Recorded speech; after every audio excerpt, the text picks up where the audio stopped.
কষ্ট দিয়েছি সে এর একটু সঙ্গে আমি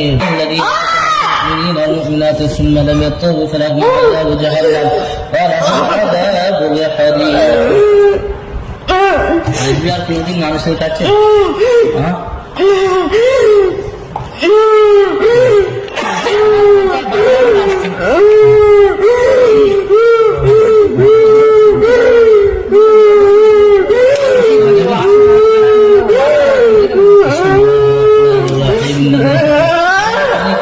গলায় বেঁধে যাবে তবে খাবে একটা না একটুখানি না খাবো না বিসমিল্লাহ একটুখানি তো চোখে দিয়া না দিতে হবে না বিসমিল্লাহির রহমানির রহিম ফাতাল মুমিনিন এই চুপচাপ বাস এটা বলবি না দিলে তোর অবস্থা কি হবে তুই জানিস আমি তো কি করতে পারবো